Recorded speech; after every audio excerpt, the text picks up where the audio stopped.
البند اللي بعد كده هو بند البوتاجاز. خلصنا كل الاجهزه، واخر حاجه في الاجهزه هو البوتاجاز. بصوا الفلتر اللي فوق البوتاجاز ده انا مسحته اهو، يا رب يكون واضح. مسحته كده من بره. هنا بيبقى هنا في الشبكه دي بتتشال، او الفلتر اللي هنا ده بيتشال مره كل شهر. في التنظيف الشهري هوريكم الروتين بتاعي فيه، وحتى الراجل وهو بيركبهولي الفني كان قايل لي انضفه ازاي. نيجي بقى لتنظيف البوتاجاز زي ما احنا متعودين كده. هنعمل الحته اللي هي الحيطه اللي جنب البوتاجاز دي، بس مش بالبخاخ زي التنظيف اليومي. لكن انا خلاص شلت الحوامل والعيون. هقول لكم عامله فيهم ايه. الحوامل انا مشغله عليهم، حطيتهم في الحوض وفتحت عليهم الميه يلينوا كده شويه. والعيون بصوا انا حطاهم في البوله الكبيره دي او الباسكت ده. وحاطه فيهم ايه، استنوا هوريكم. البس بس الجلافز عشان لما باجي اصور بضطر اقلعه عشان مش بتحكم فيه. اهم دي عيون البوتاجاز اهي. حتى بس كده صابون سائل، ميه عاديه خالص. حتى صابون سائل وكربونات وملح ليمون وميه عاديه يعني تمام. وهنا البوتاجاز نفسه انا جايبه بوله كده اهي، حاطه فيها برضو صابون سائل نفسه هو بس المره دي انا هشتغل بالسلكه علشان ده تنظيف اسبوعي، فهو اعمق شويه من التنظيف اليومي. هنعمل ايه اهو كده، وهبتدي اوزع كده الايه السائل بتاعي ده. هنا كان في حاجه محروقه، هبتدي اوزعه كده. شايفين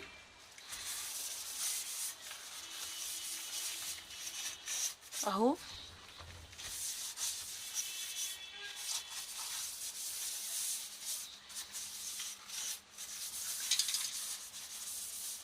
اهو وهسيبه شويه. في الاثناء دي على ما اسيبه كده شويه هعمل الحيطه برضو بنفس ده المكون ده. وبالسلكه كمان هنضفه كويس، لان انا كمان عندي حاجه في السيراميك. شايفين هو مش حته واحده، شايفين في حاجات كده، فعشان ما يتراكمش دهون بين الحاجات دي بيبقى لازم كل اسبوع بالسلك. بصوا كده انا غسلت خلاص ظهر البوتاجاز ده او السيراميك هنا، وبفوطه ناشفه كده على طول اهم. شايفين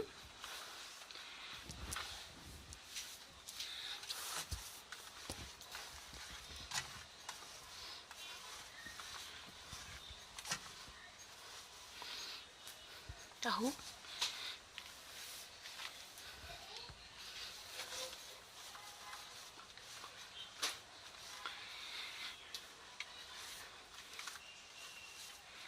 كده تمام. هبتدي بقى خلاص، احنا سيبنا هنا البوتاجاز، هبتدي بقى ندعك فيه. البوتاجاز هحتاج له كمان فرشة اسنان بتاعة البوتاجاز عشان في حتت ضيقة كده. بس الاول نخلص الكبير ده. هغير السلكة دي واجي. غيرت السلك يا جماعة، حسيت ان هي جمعت دهون كده من الجزء اللي ورا البوتاجاز ده، فكنت محتاجة اغيرها. يلا بينا اهو. هنبتدي ندعك كده في البوتاجاز حتة حتة. هدعكه، وعند الحتت اللي فيها تركات هرجع لكم تاني. جيت لكم تاني يا بنات. بصوا بقى، انا جبت فرشه السنان المخصوصه بتاعت البوتاجاز. في كده حاجات رفيعه زي كده، زي هنا كده مثلا ما بين الاشعال ده والحتت دي كده، الليفه ما بتقدرش تتمكن منها. فهعمل ايه؟ هغمس دي جوه ملح الليمون. هبلها طبعا الاول، هغمزها كده جوه ملح الليمون، وهبتدي بقى ايه اشتغل في الحتت الرفنطوعه دي اهي. شايفين جابتها ازاي؟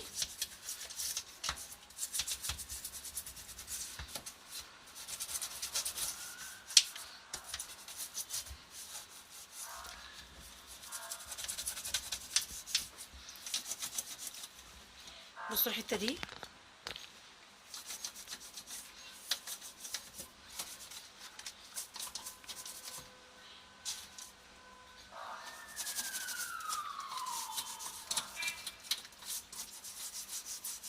وكمان هركز على الحتت اللي جوه دي كده بالفرشه.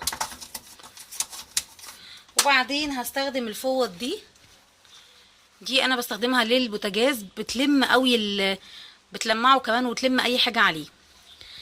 هخلص البوتاجاز واوريه لكم في النهايه. كده البوتاجاز تمام. لكن فاضل حاجه. انا عندي البوتاجاز شايفين الحتت دي داخله تحت كده اهو عند العيون. فانا مسحتها ونضفتها بالفوطه، لكن للتاكيد باعواد الودان دي كده هنزل الف بيها كده عشان الميه.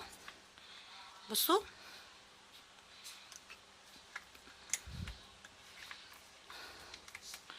بالذات في الارضيه لحد ما اتاكد انها نظيفه، لان انا مش قادره اجيبها بالفوطه اهي. شايفين رغم اني مسحاها ومنضفاها لكن مطلعه برضو حاجات مش نظيفه اهي.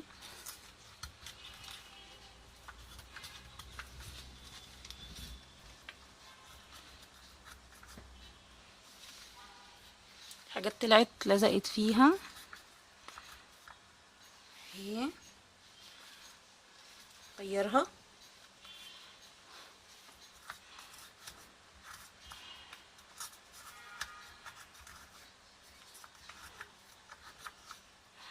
هكمل كده كل الحاجات وبعدين نشوف هندعك العيون بوتاجاز ازاي والحوامل. نيجي بقى دلوقتي لعيون البوتاجاز.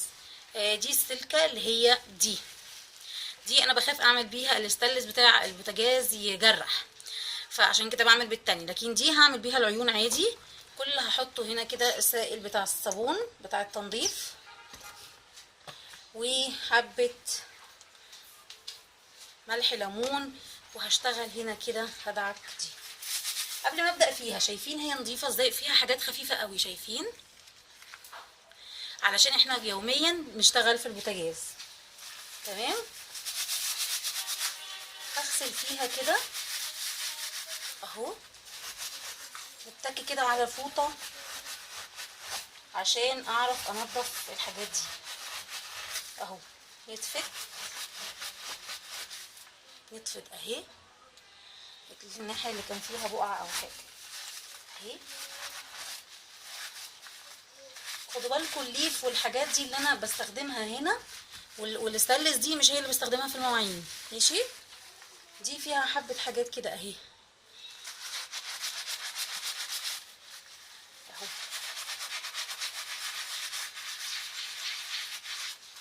من ورا كمان بصوا هشطفها عشان اوريها لكم.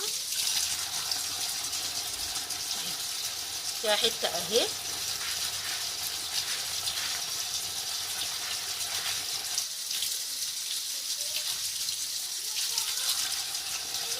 اهي لفت كلها. اشطف دي كمان عشان اوريها لكم. بس صابون سائل وملح ليمون. بصوا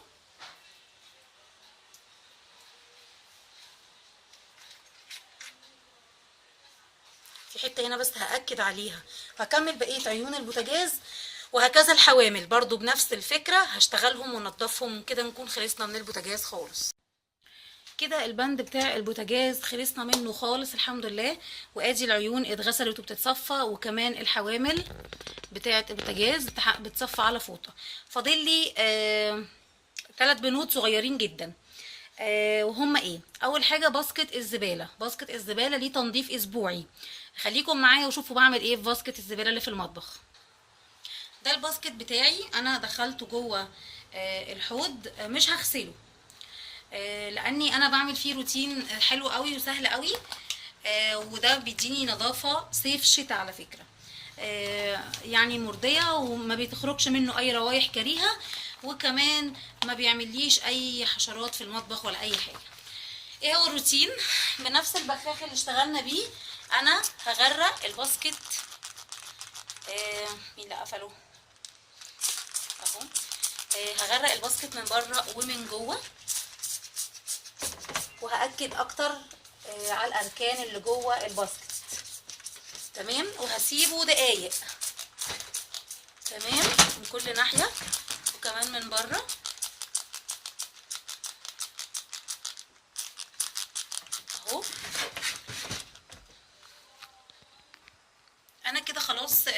مسحته بمناديل مطبخ، ما مسحتش بالفوط اللي انا بشتغل بيها يا جماعه. باسكت الزباله مسحته بالمناديل بعد ما رشيت البخاخ كله بره وجوه اهو نضيف زي الفل اهو. شايفين هو لسه مندي كده شويه صح؟ انا مش هنشفه، هسيبه ينشف لوحده. اسيب الباسكت مفتوح كده ينشف لوحده خالص لحد ما نشوف البند التاني وبعدين نرجع للباسكت. البند اللي بعد كده هو الحوض. انا لملمت كل الفوط اللي اشتغلت بيها النهارده، غسلتها كويس قوي بايديا كده تحت الحنفيه وعصرتها كويس، وهقول لكم هنعمل فيها ايه في الاخر. عاده انا بعمل ايه في الحوض في التنظيف الاسبوعي؟ معلقه ملح ليمون، معلقه كربوناتو والصابون السائل، وبدعكه كله، وبدعك هنا وبدعك كمان اللي وراه، يعني شايفين ده بدعكه بيه. لكن النهارده انا جبت حاجه جديده لسه مجربتهاش، هو الفلاش اهو. ده هو مكتوب عليه ان هو منظم، ده مطهر للمرحاض. لا كده انا مش هستخدمه، انا كنت فكراه للمطبخ. يبقى هجيب الادوات بتاعتي واقول لكم. دي ادواتي، ادي ملح الليمون، هاخد منه معلقه كبيره، بس انا حاطه فيه معلقه معياريه كده، مش عارفه قلتها لكم قبل كده ولا لا. المعلقه دي كانت في طقم البهارات وكانت كبيره قوي ستانلس فما بستخدمهاش. هاخد كمان معلقه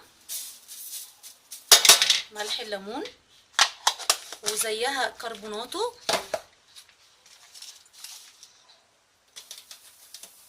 اهو، عمل تفاعل بمجرد ما، وزيهم صابون سائل، وبالسلكه والليفه هغسلهم.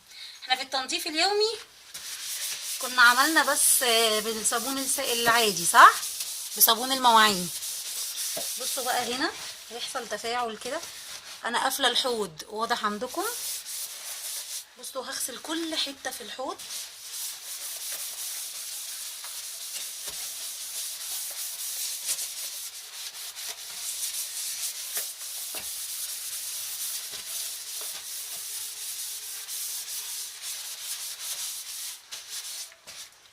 هطلع شويه كده على الحنفيه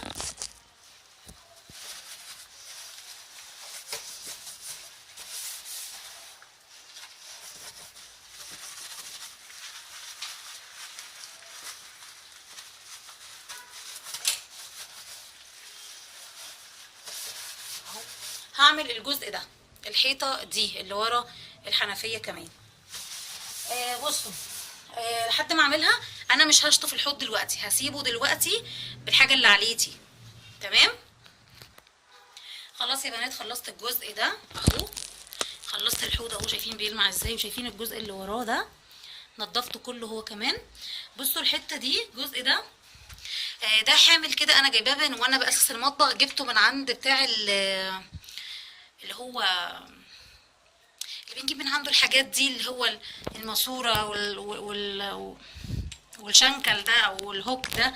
جبت ده كمان منه، ده حامل المنظفات او اللي هي في الحاجات دي. حط عليه دي انا حاطه فيها هاند ووش علشان بعد ما اخلص المواعين واخلص شغل مطبخ اغسل ايدي، وحاطه فيها دي اللي انا وريتها لكم في المشتريات، اللي فيها الليف وفيها الفرشه وفيها كمان الصابون السائل. حطاهم هنا كده. ودلوقتي هعمل حاجه زي ما اتفقنا كده في التنظيف اليومي، ان احنا بننشف الحوض، ما بنسيبهوش مبلول. هنشف الحوض وفاضل لي حاجتين، وهما انا كنت قبل ما ابدا شغل في المطبخ خالص كنت كانسه، كنت مشغله اوريدي المكنسه الكهرباء في الشقه، فكنست كمان المطبخ بالمكنسه الكهرباء، وكنت مسحاه بالميه والخل بالفرشه بتاعه غسيل السجاد. بس انا ما عنديش دي عشان اختكم ظهرها بعافيه شويه، ففي فرشه هوريها لكم في التنظيف الشهري بعصايه كده ملوحه شبه المكنسه، لكن الوش بتاع الفرشه خشن شويه ومعوج سنه بتاعه السجاجيد، فغسلت بيه مسحت بيها المشايه بتاعه المطبخ كلها ومنشراها تتظبط. اللي فاضل لي دلوقتي هعمل ايه؟ هكنس الارض، هكنسها لو فيها اي تراب. شوفوا بقى هعمل ايه، انا خلاص كنسه الارضيه كله تمام. بالشرشوبه بتاعتي هقول لكم هنضفها ازاي.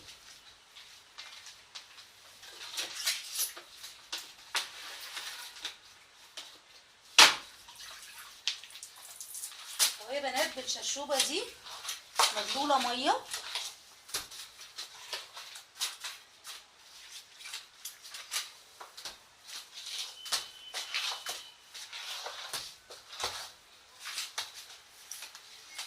هنضف الارضيه كلها.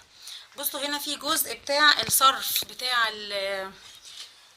المطبخ، برضو همشي عليها كده بالميه. الميه دي انا حاطه فيها ديتول اللي هو 4 في 1 ده، مش الديتول اللي هو البني. ال4 في 1 ده بحب ريحته اكتر من البني ده بيحسسني بريحه مستشفيات كده. هعصرها واكمل تنظيف فيها وارجع لكم. فاكرين الفيديو بتاع تعقيم ليفة المواعين ده؟ ميعادها النهارده الاسبوعي.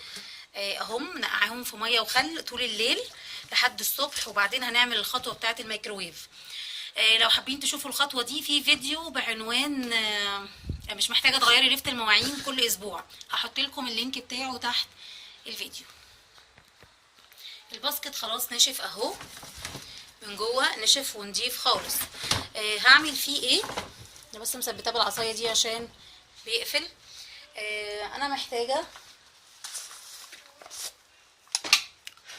كربوناتو او بيكربونات الصوديوم.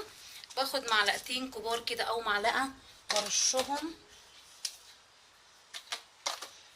بصوا كده برشهم جوه الباسكت بالمنظر ده. بس اهم حاجه زي ما قلت لكم يكون ناشف اهو. بصوا شايفين بينزلوا يطلعوا ازاي؟ معنى كده ان هما ما تعلقوش في الباسكت، فالباسكت كده ناشف. ده بيمنع اي روايح، البيكربونات الصوديوم دول او الكربوناتو بتمنع اي روايح انها تمسك في البلاستيك بتاع الباسكت.